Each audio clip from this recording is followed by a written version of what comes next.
And welcome everybody to Wednesday Night Slides number 40. Thank you for joining me. Got mostly trains. Actually, it's all trains tonight. I didn't do anything non-train wise over the past month. So it's all trains tonight. We'll see how it goes. Let me just share my screen and we shall be underway.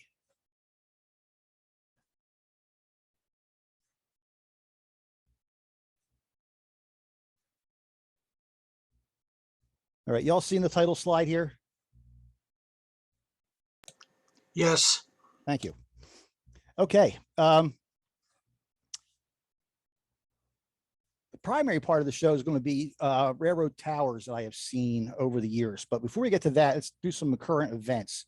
A few weeks ago, I went out to New Haven, Indiana, to do a night photo session with the folks with the Nickel Plate Road 765.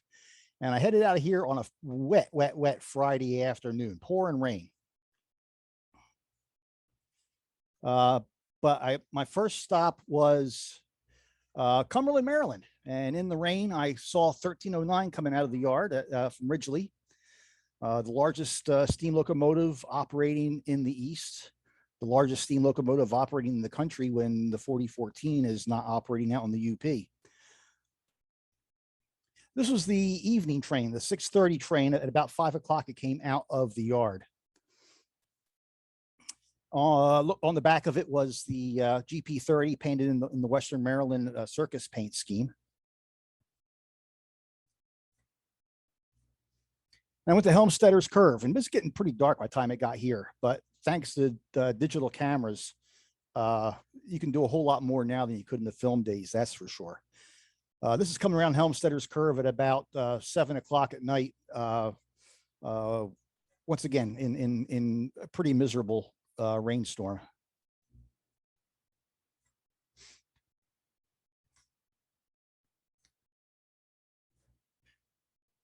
And on the back is the Jeep 30.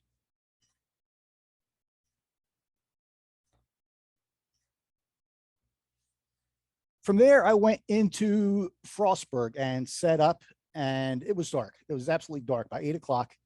I put on my winter coat not because it was cold, but because that was the thickest thing that I had in the car that would at least slow the rain down from getting to me.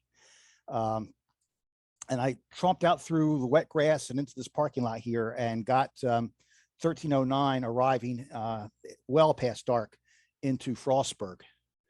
This is at ISO 52,000 for those of you who are into photography. I thought this would look pretty cool in black and white, so I converted to a black and white. The black and white actually makes use of the grain in the photo.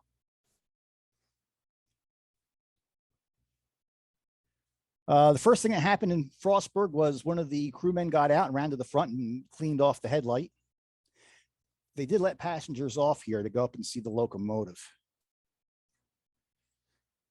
From there, the next day was pretty much just a drive out to New Haven, Indiana. At New Haven, there's a diamond that's fairly busy. The former Nickel Plate Road crosses the former Wabash here.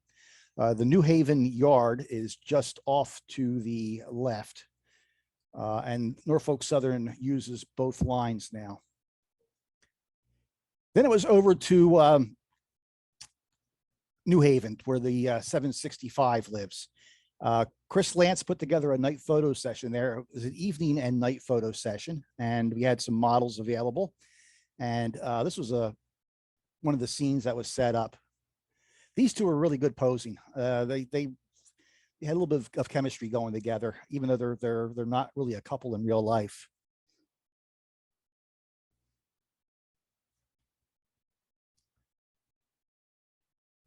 On the right is Kelly Lynch from the Nickel Plate Group. He's, I think, the vice president of the Fort Wayne Railroad Historical Society. And once again, a little bit of fun, just a little bit of black and white.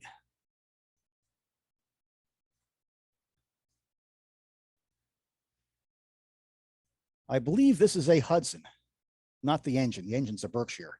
The car is a Hudson.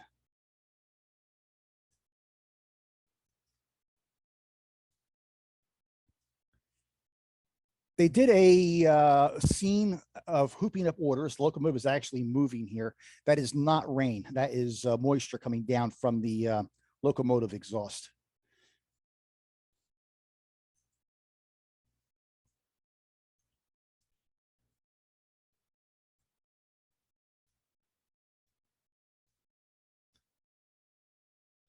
And with the difference in color balances, I thought, well, maybe I'll just convert this over to a black and white also.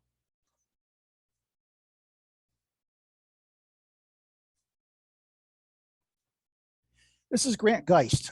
He ran steam quite a bit when Ohio Central had their steam program going. And he is now helping out the folks with the 765. This is an in-cab shot that was set up by Chris Lance. We used a platform to get up to the cab level to shoot into the cab. And there's a scene set up in the Wabash caboose as well.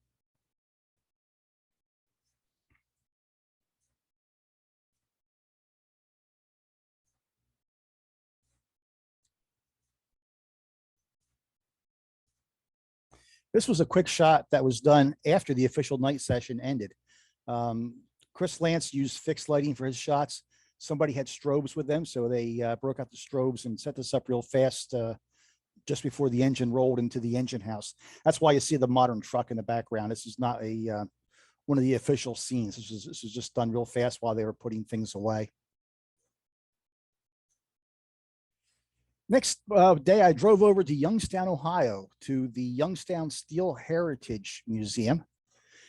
They run the J&L Narrow Gauge Railroad, Jones and Laughlin Steel, using this really heavy 040 tank engine, number 58. Weight on axle is incredible because it was used for hauling steel and around a steel mill.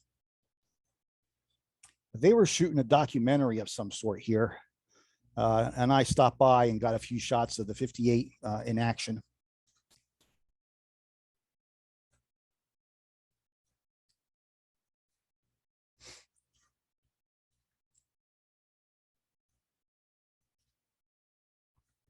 The 58 would not have run with a tender back in steel mill days. They've added the tender because they're going to be offering train rides here in the not too distant future. And they needed an air compressor. The 58 has no air on it. Well, it does now, but in regular service, it had no air brakes. So they've added a tender to add some capacity for fuel and to add an air compressor.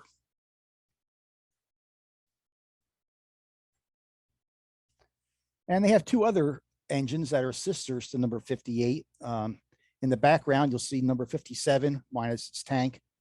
And behind it is another locomotive that's blocked by the 58. From there, it was over to Pittsburgh. I went over to roughly where the Monongahela incline reaches the top of Mount Washington. And from there, you can shoot down onto the light rail crossing the Panhandle Bridge. As you can see, there's a little light rail train on a great big truss bridge there. The Panhandle Bridge was actually built for the Pennsylvania Railroad. That's why it's so massive. You don't need that much bridge for light rail. But the light rail has repurposed it.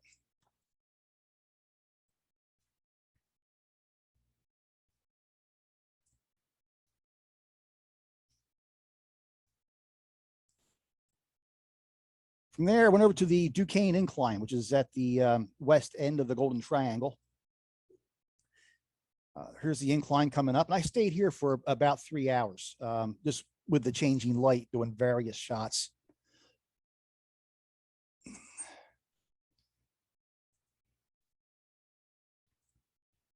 Now, where the incline is coming up, there is no light. It comes up in pretty much complete darkness.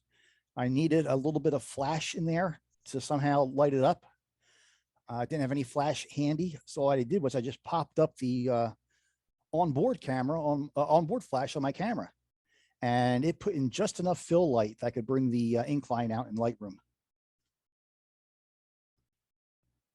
And I stayed there until after dark.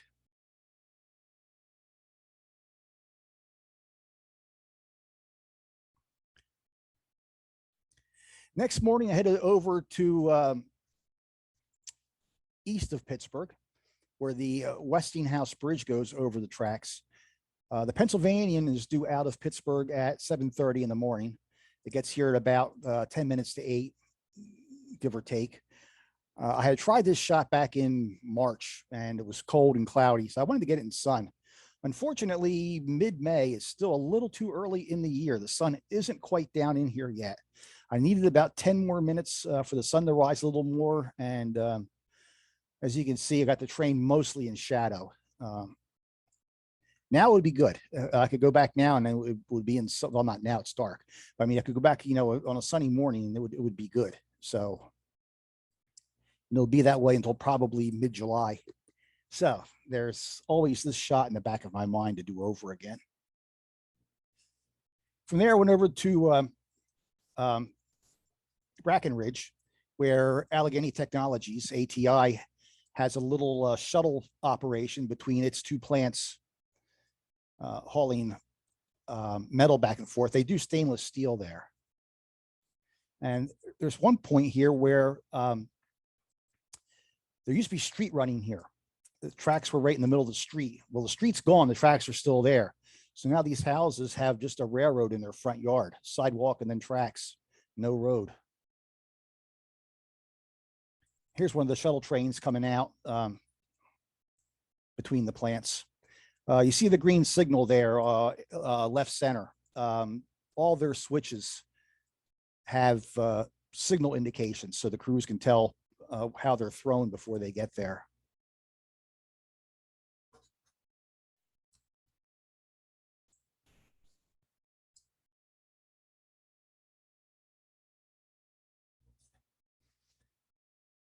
From there, I went over to Crescent, west of Altoona, on the at the top of the Alleghenies, and watched some Norfolk Southern action there.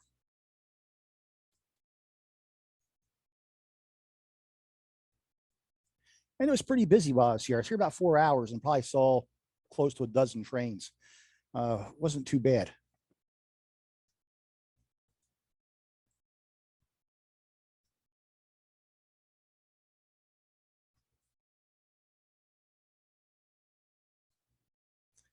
And here we see in the background the white building just above the lead locomotive. That's the station inn that has recently been sold. Rail fan Alex Lang has purchased the building. He intends to keep it operating along with his wife as a bed and breakfast. So that's good news.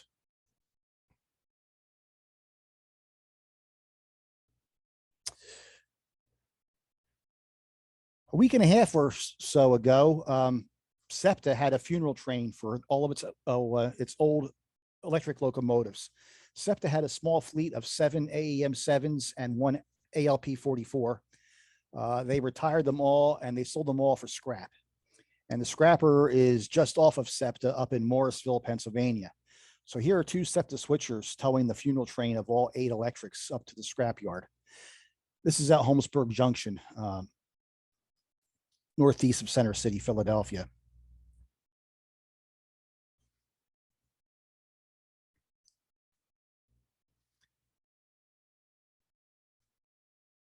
This is at Eddington. I managed to get ahead. The train wasn't going very fast, and I-95 was right alongside of it. I got ahead of it, bailed off here, hoping to run into the little station that's here under the bridge. I got down to the parking lot here, and you can't get to the station from here. It's all fenced in. The fence is about 7 feet high. So I just put my camera up over the fence, sort of aimed it towards the tracks, fired a few frames, and then straightened it out in Lightroom later.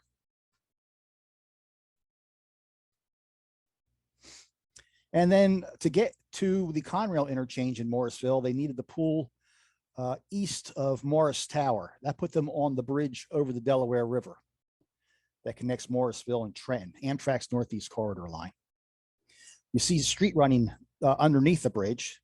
That's Conrail Shared Assets that serves a Staley plant in Morrisville.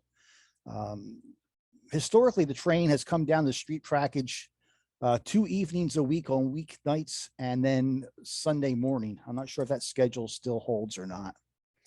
Here's the train stretched out on the Delaware Bridge Trenton off in the mist across the river. And then finally, the last thing I did this past month was the T1 Trust is building a brand new, from the ground up, Pennsylvania Railroad 4444 duplex locomotive, classed as a T1 on the Pennsylvania Railroad. And they had the boiler out on tour visiting Harrisburg, Pennsylvania. Here you see the brain trust behind the T1 Trust. On the left, you see a illustration of what the locomotive will look like when finished.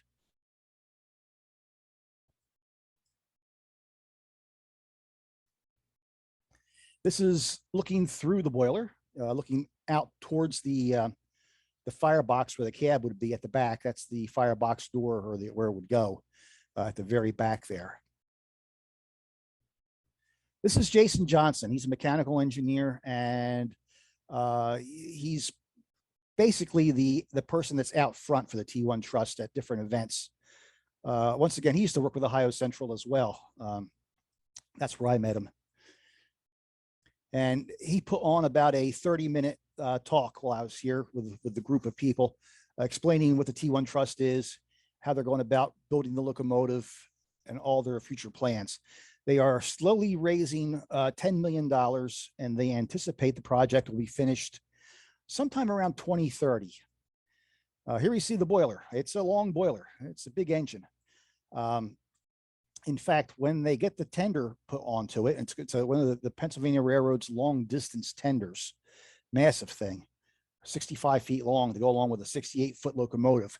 When they get it all together, it's going to be longer than Union Pacific's Challenger and only about 8 feet shorter than the big boy. This is in the firebox, looking back towards the firebox door. All the holes where the stay bolts are going to go once they get the firebox mounted inside.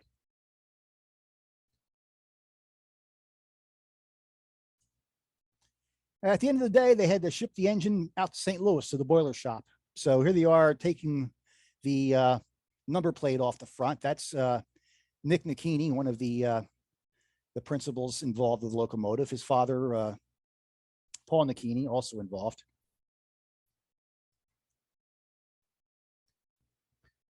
And there's Nick and Jason.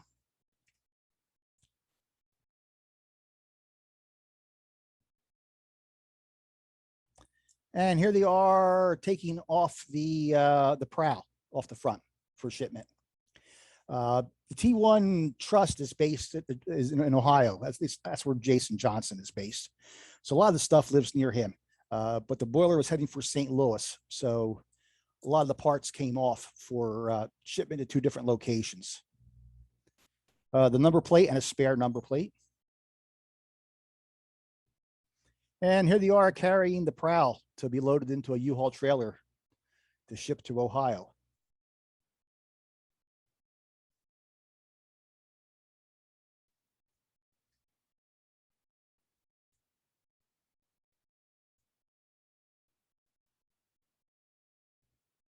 And they took the windows out as well. In the cab is Jason Johnson. On the ground is Dan Trump. He stopped by to visit, and he is currently general manager at the Northern Central Tourist Railroad operation out of New Freedom, Pennsylvania.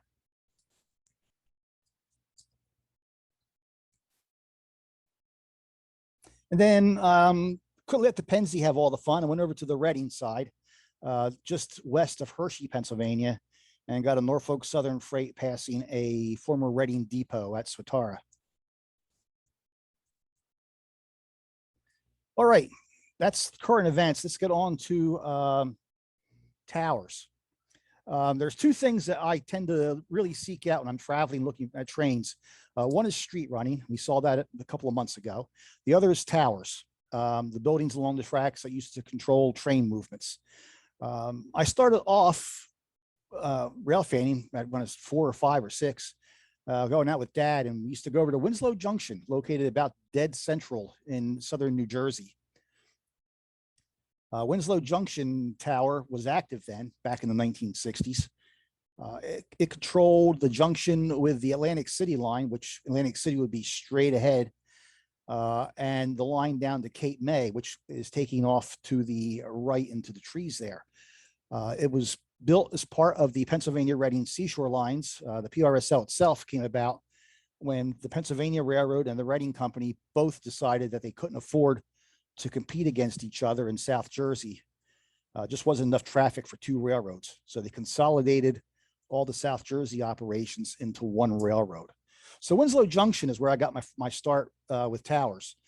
Here we see an unusual sight. This is back when the casinos were running the ACES trains, ACES, Atlantic City Express Service. They would leave New York City behind an electric locomotive Alp 44 or 4405 in this case. And they would use electric powered as far as Newark, actually. Then they would lower the pantograph. There's a diesel on the other end. It would start pushing the train. I take that back. The diesel would have been leading coming out of New York City, but the electric would have been doing all the work on the back. They get to Frankfort Junction, they would change ends. This put the electric in front. And you had the unusual sight here of an electric locomotive leading the train with no overhead wire. So that operation lasted about 3 or 4 seasons and then just shut down. It was actually a private train run by the casinos that contracted with New Jersey Transit for crews. And they leased equipment from New Jersey Transit. Still in South Jersey, this is WI Tower. WI Tower at one time sat in Newfield. It has since been relocated. Here we see it in Richland, New Jersey, along Cape May Seashore Lines. Also along Cape May Seashore Lines is Tuckahoe Tower. Tuckahoe is where the line from line to Cape May split with the line to Ocean City. And Pennsylvania Railroad 7000 is owned by the United Railroad Historical Society of New Jersey. And here we see one of Cape May Seashore Line's Christmas trains going past Tuckahoe. Staying in New Jersey, we're on the Morrison Essex, former Delaware, Lackawanna, and Western line. This is in Summit, New Jersey. And here we have a tower built into the retaining wall. On the same line, further west, we're in Dover, New Jersey. And there's a tower that's built across the street from the tracks. Both these towers are gone. Also in New Jersey, in Raritan, on the old Jersey Central, is Boyd Tower. Boyd Tower is still there. It is used by NJ Transit maintenance people now.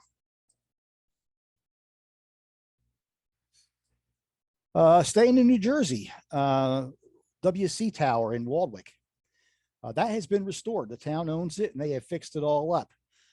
Here we see an unusual move of Union Pacific Power going past WC Tower, coming back from a special event for the Harriman family. Of course, the Harrimans at one time owned the Union Pacific, and they now mostly reside around the town of Harriman, New York. And they had an event. One of the Harriman heirs was graduating from West Point, I believe, was the event. PU Tower, also along the Jersey Central. This is in Phillipsburg, New Jersey. This is now being restored. It's now open for tours. We're taking shelter underneath the Main Street Bridge during a monsoon as a train rolls by the tower.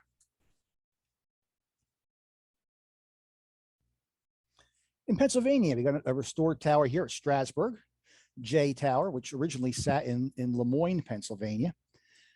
It was called Limo Tower in Conrail days. It was purchased by the Lancaster chapter of the National Railway Historical Society, moved to Strasburg, restored there, and the chapter has since donated the tower to the railroad.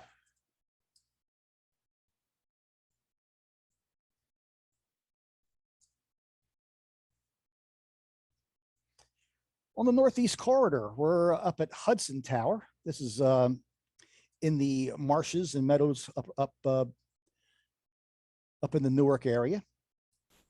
Morristown and Erie number 16 was sitting there on an evening in 1988, getting ready to power an excursion for the Garden State and 88 NRHS convention. And I was with Mike Delvecchio, who worked for the magazine at the time, Railfan magazine, before I got there. And he had the way to get in, and we got in, and we used flash bulbs back then to light up the 16. And then Mike ran way down to the tower and lit that up with flash bulbs. Heading down the corridor, Midway Tower. This tower still stands.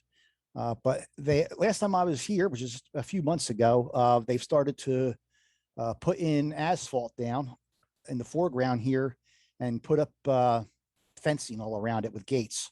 Apparently, they're going to be using it to keep maintenance vehicles overnight.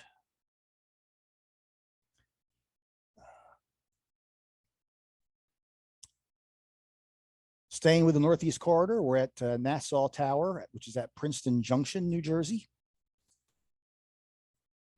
And most of these corridor towers are closed, but still standing. Fair Tower is tucked into the cut here, just north of the Trenton station.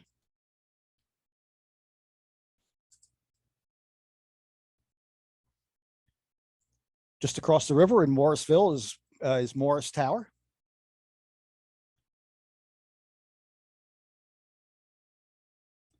And North Philadelphia Tower. The holy grail of Philadelphia towers is Zoo Tower, which is still manned and still controls a very complex junction in Philadelphia. Unfortunately, there's no good way to get into Zoo Tower to get any photos. Below 30th Street Station, continuing south, this is Arsenal Tower.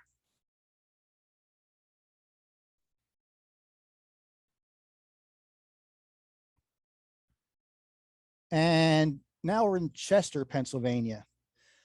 This is Lamoken Tower. This tower has since been torn down. It was ready to fall in on itself anyhow.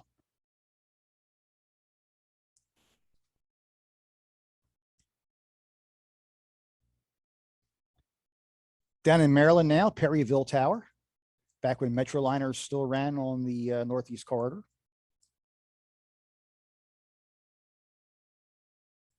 And this is Virginia Street Tower in Washington, D.C. You couldn't do this today, but back in the late 80s, early 90s, I just parked close by. It's on a retaining wall, a real high wall.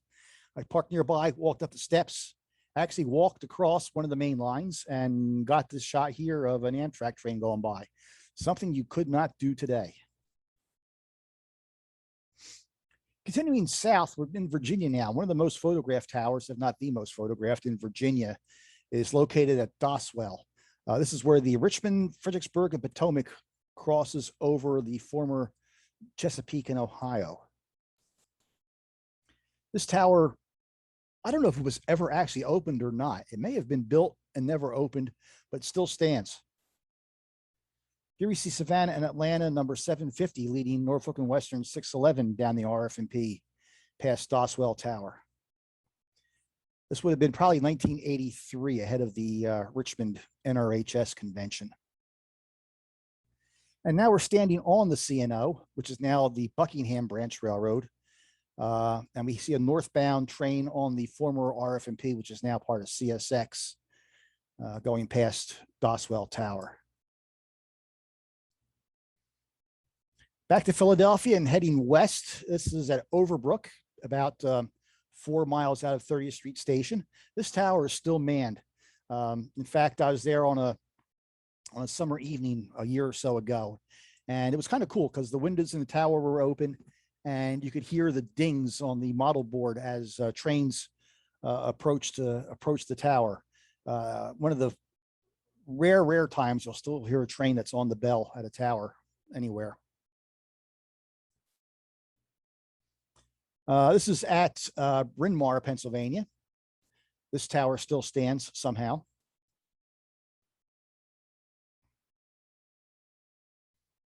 Thorndale, yeah, Thorn Tower. This is after the Metroliners were demoted from Northeast Corridor service to Harrisburg service.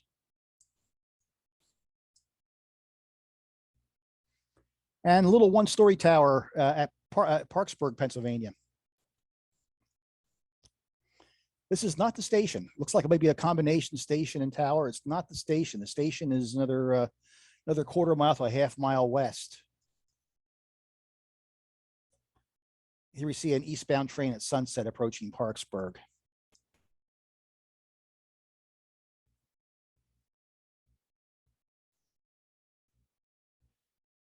Just checking something here. Okay. Back to the slides. Now we're in Harrisburg. This is Harris Tower. This has been restored. The Harrisburg chapter of the NRHS has it. They've got it open for tours now. This was on the day that Amtrak had to move the GG1 on display in the Harrisburg station out to do maintenance in the station. The engine was moved out for 3 months. Amtrak moved it and paid to have it wrapped, so it wasn't out in the elements. Did the work, and then 3 months later, they hauled it back into the station again.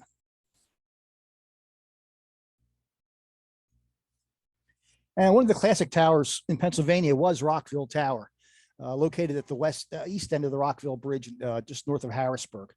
Here you see 2 locomotives from the Railroad Museum of Pennsylvania, Pennsylvania Railroad 442-7002 and 440-1223, out on an excursion. Sadly, Rockville was torn down.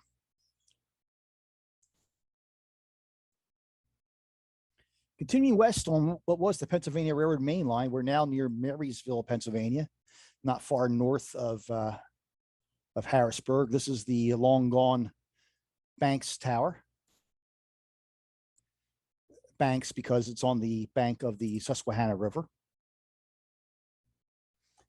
And Hunt Tower in Huntington, Pennsylvania. This is now owned by the town and it's been restored.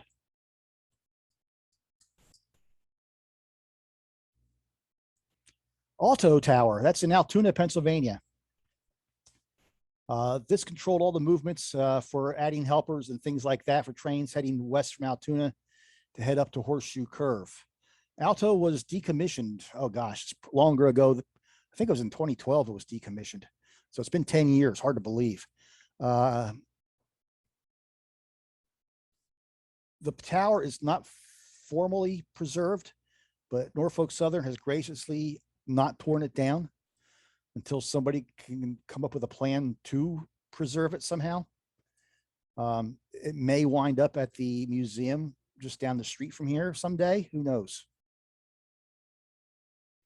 In any event, right now the tower still stands and Norfolk Southern, as I said, graciously has been in no hurry to demolish it. And the reason these towers get demolished shortly after they get closed is usually because of taxes. An empty lot costs a lot less in taxes than a lot with a building standing on it. Heading up around Horseshoe Curve, we come to MG Tower, another classic tower. And this one, last I heard, was still standing, but there's always a rumor that its demise is imminent. Here we see 765 going past MG, back when the roof was still better, was still good.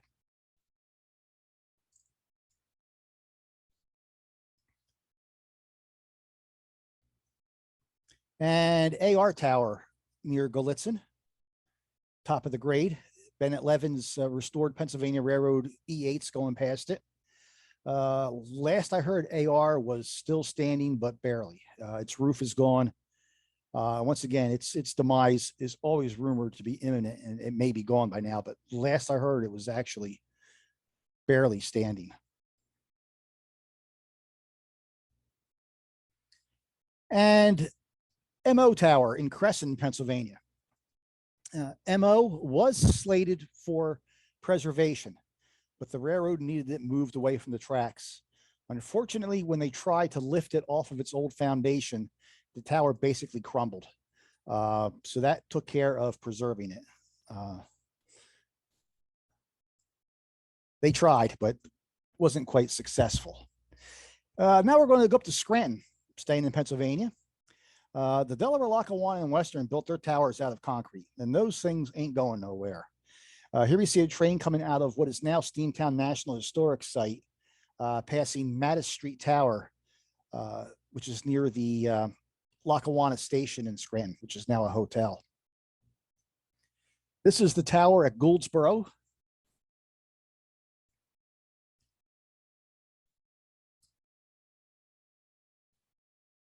Working our way east. Also at Gouldsboro, back when 261 was visiting from Milwaukee or Minnesota during the Steamtown grand opening way back when.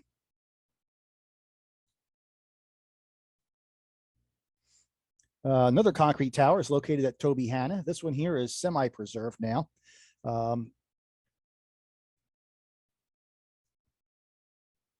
The local NRHS chapter, I believe, has control of the tower, and they've been working on fixing it up.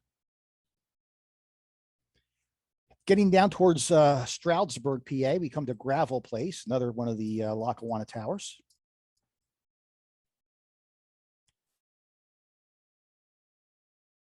And somehow East Stroudsburg had a wooden tower. This tower here controlled the gates for the street here back when before the gates were automated. And this tower has been preserved and has been restored.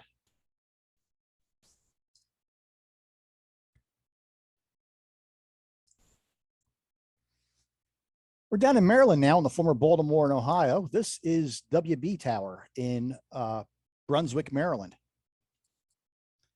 This tower was decommissioned several years ago, but CSX, the current owner of the line, didn't do anything with it until just recently, and it has since been moved just across the tracks. They put a park in just on the far side of the MARC locomotive there, and the tower now lives over in the park. Martinsburg, West Virginia has a small one-story tower, NA Tower. Last I heard, it was still there.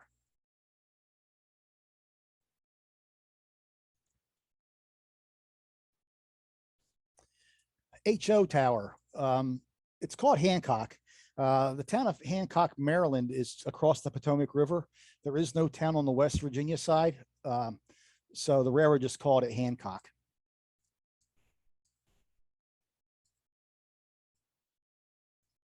HO Tower has since been demolished.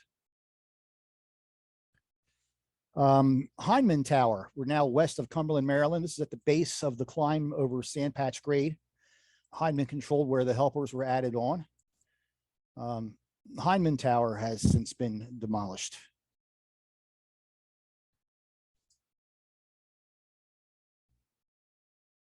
Up to New York State now. This is at just north of Croton on Hudson, New York, on the former New York Central.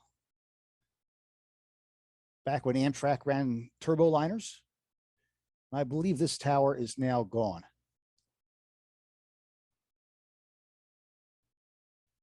Staying in New York on the same line, the old New York Central. This is at New Hamburg, New York. This tower here controlled the lift bridge. That's the Hudson River off to the left.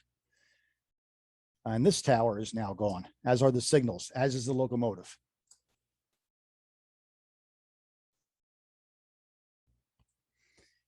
Out on Long Island, we come to Fresh Pond. New York City subway going overhead, Long Island Railroad underneath.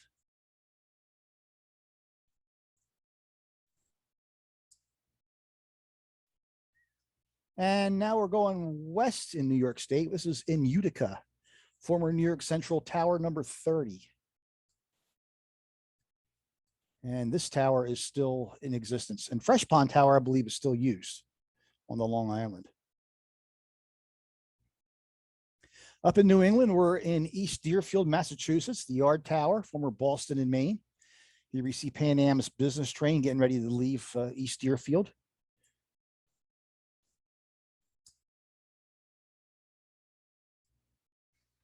And this is on the grounds of the Seashore Trolley Museum in Kennebunkport, Maine. Sea Tower was originally located on the Boston Elevated, and it was donated to the seashore. And the easiest way to get it there was they trucked it pretty much intact to the nearest deep water they could get to, put it on a barge, and sailed it up to Kennebunkport, and then finished the move by truck again.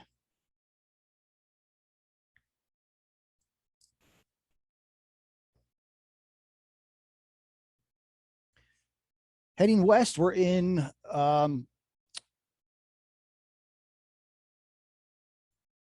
brain fart. Let me think here.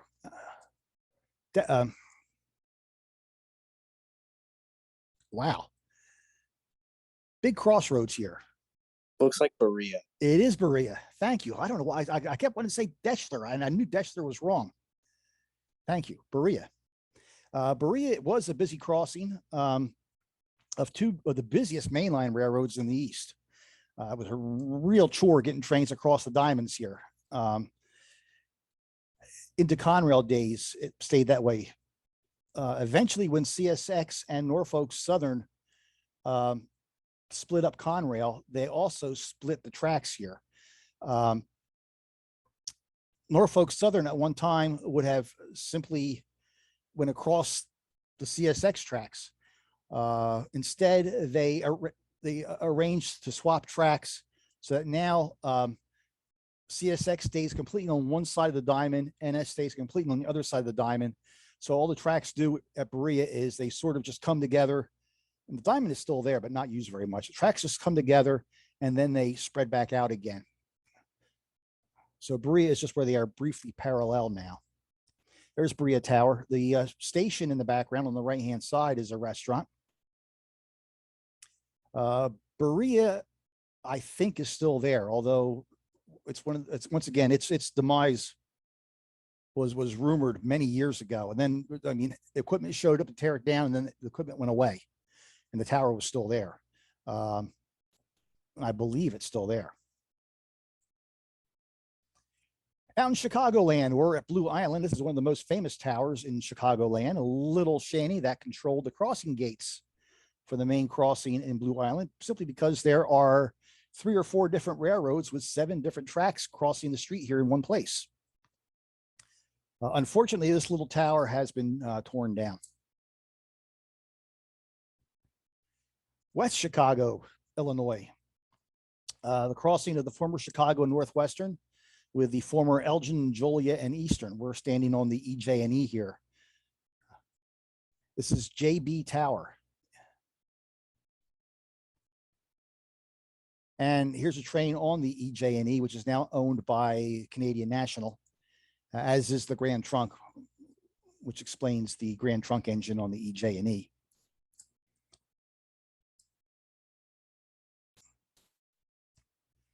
Spalding Tower was located on the former Milwaukee Road, west of Chicago. Milwaukee Road was eventually purchased by Soo Line, which itself was purchased by Canadian Pacific. When I was there, Soo Line had taken over and had started to patch up some of the Milwaukee Road power from Milwaukee to Soo Line reporting marks. I was fortunate to get a unpatched Milwaukee Road unit going past Spalding during my visit there. Spalding is no longer there. It has found a new home. It is now located on the grounds of the Illinois Railway Museum.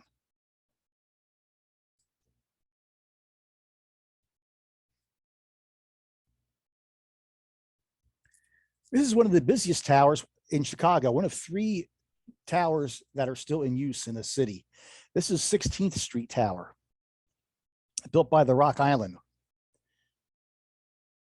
Despite the tower's dilapidated appearance, it is still in use. Although there are plans to close it late this year or early next year. To access this tower, you sort of need to go up on, the trackage is all elevated on fill through here for all the lines.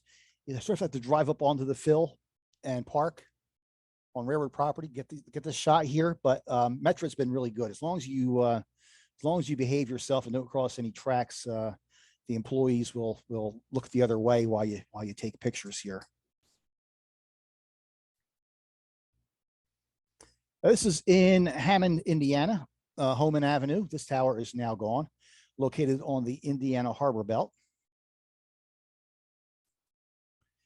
This was a real gem, Brighton Park in Chicagoland, a little one-story tower that controlled this complex diamond, actually a series of diamonds, with semaphore signals. And these were all Armstrong signals. They were connected by rods to levers inside the tower. And when you see a motorized semaphore out in the field, there's not many left now, but when you could find them, the motorized semaphores, they would gently whir and gently go from one indication to the other, from stop up to caution, up to clear. And these ones here, because they were Armstrong and they were the levers and the rods were ancient and sticky and hard to handle, the operator would just throw his weight into the rod to change the semaphore signal, and the lever would finally go clunk over, and the semaphore would just go pawang down or up, and rock the whole mast. It just made noise. It was really cool. It was really a neat thing to see. Once again, this is on railroad property, but during the final days of Brighton Park, the railroads knew that the photographers wanted to get their shots, and as long as you behaved, they allowed you to be here to do photography. We're in Kalamazoo, Michigan. This is BO Tower.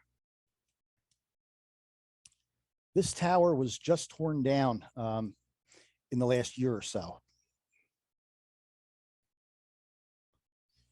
In Detroit, we have Delray Tower, busy junction. This tower is still open and still used.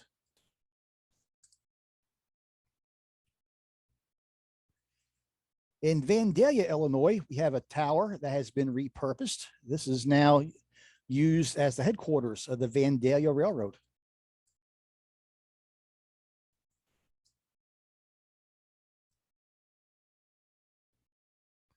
Back to Chicagoland, this is Grasselli Tower in East Chicago, Indiana, on the Indiana Harbor Belt. Grasselli is another tower that is no longer there, but is still with us. Grasselli has been moved over to the Hoosier Valley Railroad Museum in North Judson, Indiana.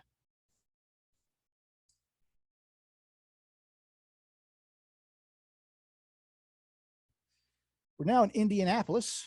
In the background is the house that Peyton built. And what we're looking at is IU Tower, with a train snaking around it. Unfortunately, IU has since been torn down.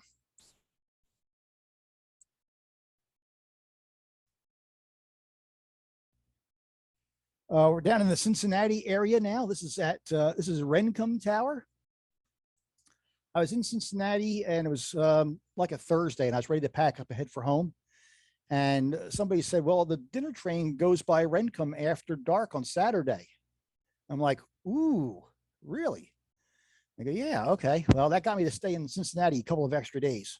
On Saturday night, I went down and set up at Rencome and got this shot. The tracks and the tower are owned by the local transit authority. The transit authority is in no hurry to tear the tower down. They are hoping to eventually repurpose it for something. Shortly after I took this shot here, vandals discovered this tower, and it has since been tagged pretty badly with graffiti, but still there. So someday.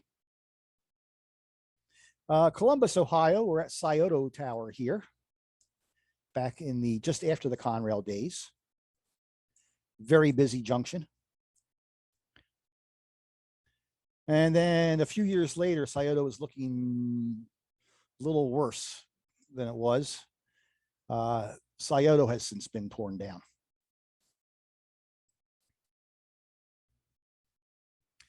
This is in Toledo, Ohio. We're at Hallett Tower on the old Ann Arbor Railroad.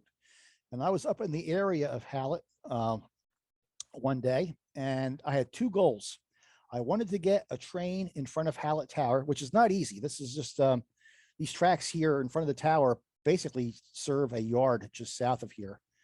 And I knew there was one locomotive still painted in the old Ann Arbor 1970s orange paint scheme. And I wanted to get that. That's my two goals for the day. So I pulled up to Hallett, parked, waited about 15 or 20 minutes, and darn if the Ann Arbor unit didn't pull up and park next to Hallett Tower. I'm like, wow, like the ultimate two birds with one stone. Hallett is still there. I think was just recently closed. Marion, Ohio, we find AC Tower. AC Tower has been preserved along with the Marion Union Station. And here we see Marion from the air. Actually, the only way to shoot diamonds adequately is from a drone, because then you can see all the tracks. It's pretty cool. And you can see there's two sets of diamonds here. The set that locomotives are on, and then if you look beyond the tower, there's another set of tracks back there that also cross. AC Tower has been relocated.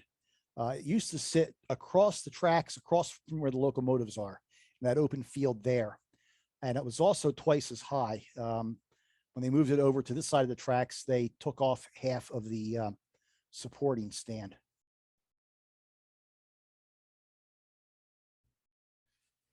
This is Nova Tower in Nova, Ohio.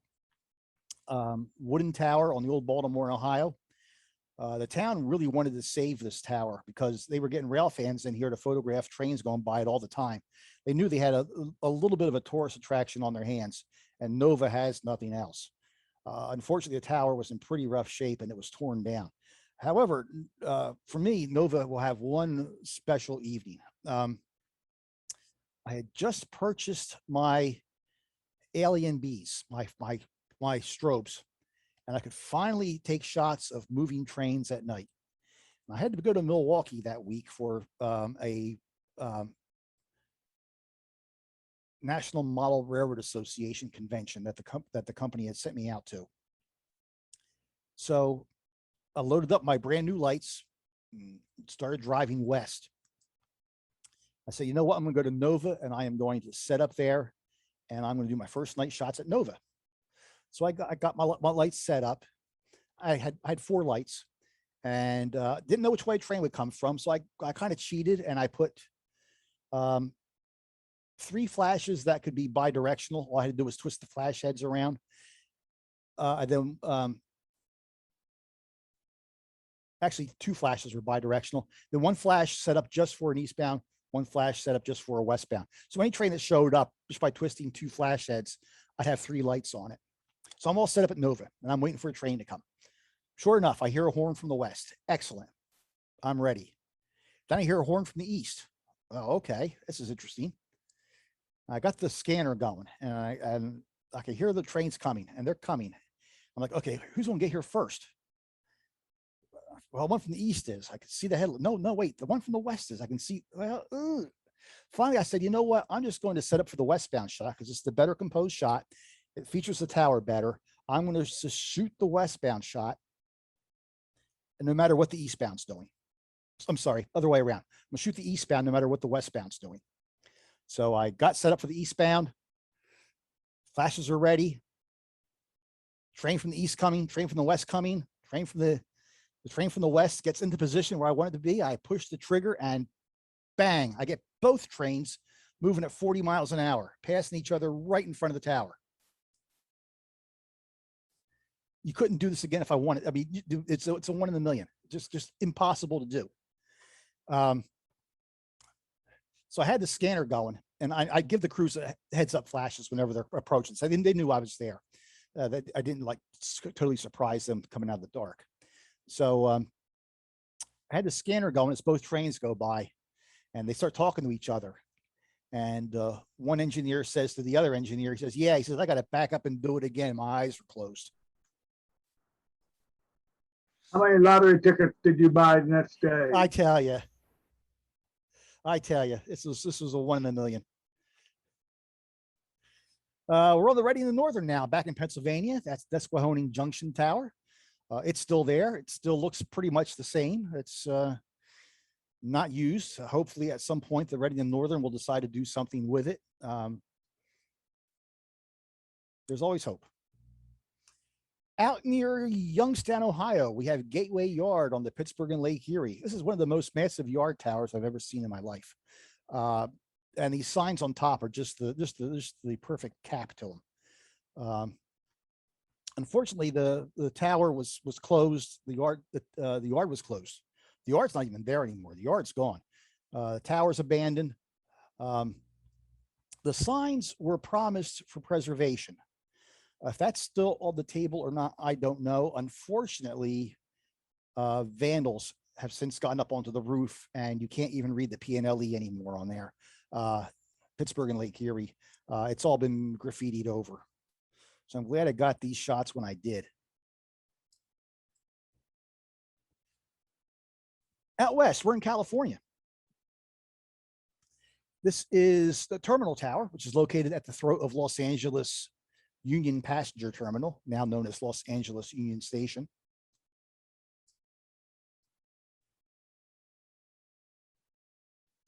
And then in the background here is the holy grail of towers on the West Coast, Mission Tower.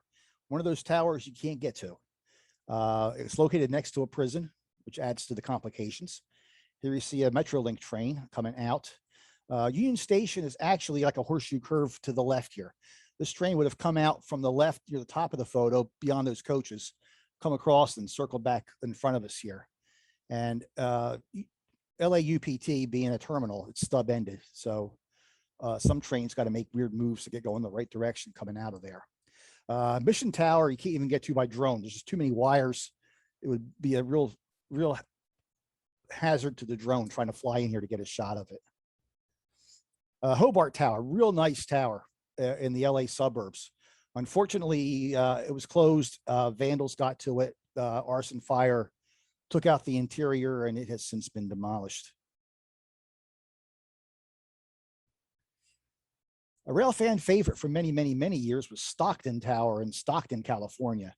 Of course, Stockton was where Winter Rail, the big slideshow, was held every year. So every year in March, Stockton Tower was like the center of the world. People, the big crowd down here watching trains all during the weekend in March that Winter Rail was being held. There were some efforts made to preserve Stockton Tower. Nothing ever came of them, and this tower is now gone.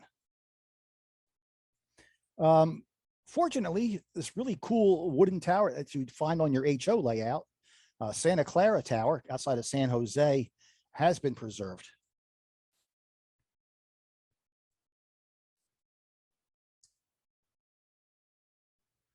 And here we are near Sacramento. This is Elvis Tower. The daylight, the 4449, is just coming off the bridge over the American River. And in the background there, we see Elvis. Parts of Elvis were saved.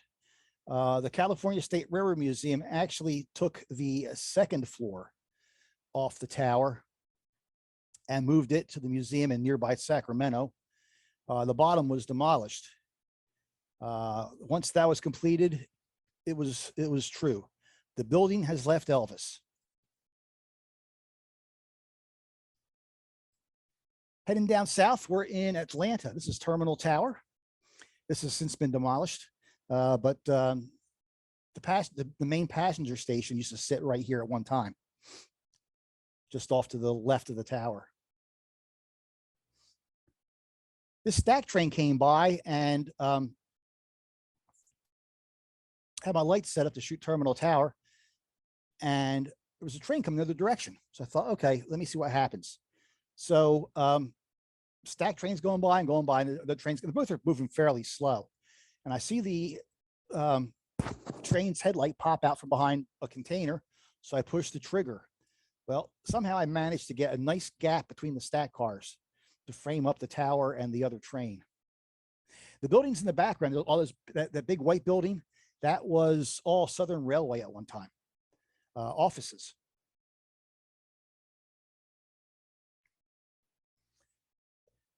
Another terminal tower, but this one's in Chattanooga, which controlled movements in and out of Terminal Station, which is now known as the Chattanooga Choo Choo Hotel. Unfortunately, the Choo Choo property changed hands, The new owners didn't like the trolley car. They took out the tracks, took out the trolley, and they didn't like the tower, and they tore that down as well.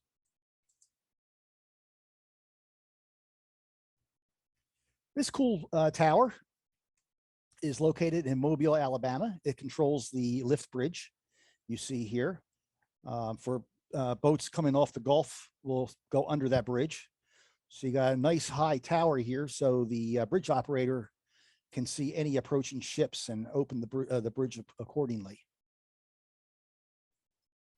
And one of the most famous towers in the country is Tower 55 in Fort Worth, Texas. This was a great train watching spot. Unfortunately, freeway encroachment came along. All those bridges went up around the tower. And of course, as security has gotten tighter, you can't get very close to the tower anymore. This tower is now closed and is slated for demolition later this year. And this is Clag Tower in Louisville, Kentucky, a former Pennsylvania Railroad tower. Its primary function is to control this big lift bridge over the Ohio River. The Louisville and Indiana Railroad actually operates the tower. This is a CSX transfer train coming in over the Louisville and Indiana. And back east again, we're in Maryland, Pocomoke City, Maryland. Cassat Tower. This is still there. It controlled a swing bridge in Pocomoke City. And right now, this trackage is run by Delmarva Central, and they got a fairly favorable schedule for photography. So I got to get down there sometime soon and get Delmarva Central going past this tower. This is back when the Eastern Shore Railroad had the line. And they ran all the way down to Cape Charles. Most of that line is torn up now.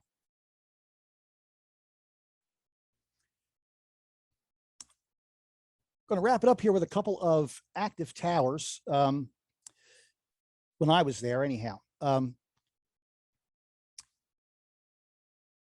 Back in the day, tower operators would write out train orders and they would pass them up to the passing train crews using these forks, or in some cases, hoops. They'd have two hoops, and they would, the passing train, the engineer would lean out and grab one set of orders, and then the conductor would lean out from the train and grab the other set of orders. If there was a hoop, the engineer had to quickly untie the orders from the hoop and toss the hoop to the ground, which forced the operator to go down the tracks and find where the hoop landed. With these forks, they were strung so that the orders and the strings detached from the fork, and the operator didn't have to chase it down. This is South Norwalk Tower in Connecticut. And Scott Hartley had a picture of this tower in rail pace of the operator hooping up orders to a passing train. Well, no one knew about this. And all of a sudden, this poor tower operator's got photographers descending on him to shoot this operation because it's so rare. Well, this guy was really, really good. He was very patient. And in fact, where he normally stands to hoop the orders up was in the shadows just in front of him. We asked if he minded if he take a few steps back towards us and stand out in the sun. He said no problem. In fact, you see, if you look carefully, you see my brother up on the signal shooting the elevated shot looking down. That was the tower operator's idea. He said one of us could go up onto the signal for the shot if he wanted to. So here we see him hooping up the orders to the head end, and then the conductor picking up his orders at the rear of the train. And then the same thing. So we're out in Long Island now. Here's the operator at Patchogue Tower. He's got his orders ready for trains.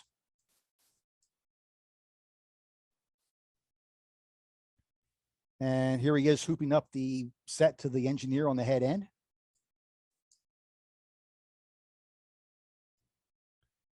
And the conductor grabbing his set of orders from back in the train. And the final shot I'm going to show here is taken in a tower. We're in RG Tower in Philadelphia, former Baltimore and Ohio tower. That's my friend, the late Dave Watterson. He was an operator at RG.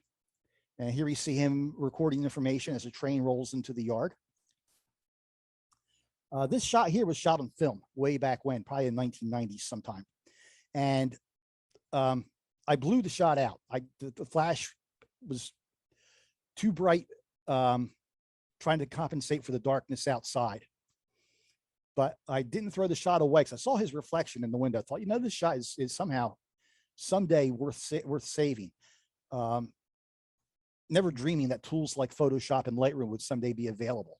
But anyhow, along comes all the modern photo editing tools. I was able to fix the shot in Lightroom and save it. And I'm glad I didn't throw the original slide out because it was badly exposed. So that's going to wrap up this week's version of Wednesday Night Slides. Let me turn off the screen sharing. And the next show will be sometime in June, but I'm not sure when yet because I need to dance around things like the Stanley Cup playoffs and things like that.